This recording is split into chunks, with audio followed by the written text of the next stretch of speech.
Hey, this is for parents. This video is for parents that are where their child is struggling with bullying situations, or feeling a lack of self-worth, where they could actually be getting picked on and you might not be aware of it. Maybe your child is exhibiting depression, which is very common these days due to the world that we're living in with social media and everything going on. But please watch this to the end. This is to expand upon what I talked about a couple weeks ago. My son was actually him and his friends were at a carnival and someone pulled a knife on them. So that's how this was sparked. I did start with the permission principle a couple weeks ago, and I'm just going to expand upon that right now. First, number one, document everything down to emotional and mental details, how they felt when they're getting bullied. Even for yourself, if your child's coming home and they're coming in a different state of mind, they're not talking to you, they're reserved, they're quiet, things like that. If their demeanor or their behavior changes, you should probably write it down and get specific with the dates and what actually happened. And it's very important that you have a clear line of communication and be open and honest as possible with your kids.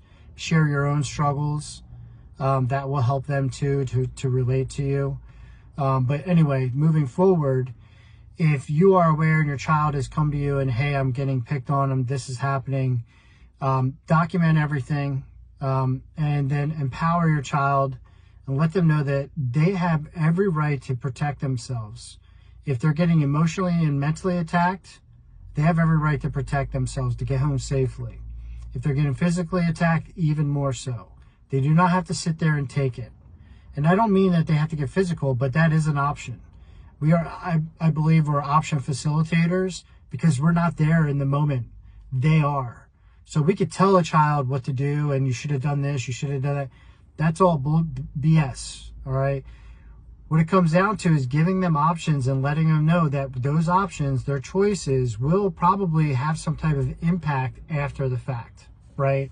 So one empowering thing that you can do for your child is let them know that they have every right to get home safe, unharmed, emotionally, and mentally, and physically. That's all you care about because they're your child, okay?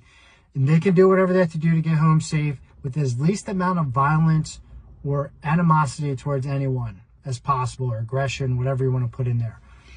And so another permission principle or empowerment principle for you to give is let them know that they're going to document everything themselves, and they can also write a letter to the entire staff, meaning the teachers, bus driver, the principals, whoever, and just let them know, hey, these things are happening, and be clear with what's happening, who's doing what, when it's happening, and let the teachers know, hey, I don't want anyone to get in trouble.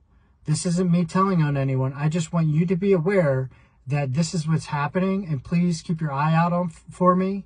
And I'm trusting you to take care of my safety, right? My emotional, mental, and physical well-being, I'm entrusting you guys to take care of me. And if you put it that way, it will shift how the teachers are looking at this, to how the entire staff is going to look at this, because it's coming from a child, okay? Not just from the parents complaining, and it's secondhand report from the parents, right? And especially if you're going in with an emotional state, that's why you document everything, because it's less emotional, right? So give your child the permission to write these letters, to document everything, and to do whatever's possible to get home safely. Now, if they don't have the ability, they don't have the know-how, confidence, or competence, that is something else entirely. And we could talk about fear management. We could talk about multiple things moving forward. But if you are going through these type of problems, these type of situations with your kids, please reach out to me. I'm happy to help. I'm here to help. That's what I've dedicated my life to over 22 years ago. Having experienced the same thing growing up, it was one of the reasons why I got into the business. So thank you for watching, guys. Again, reach out to me if you have any questions or you need help in any way. Thank you. Good luck. Peace.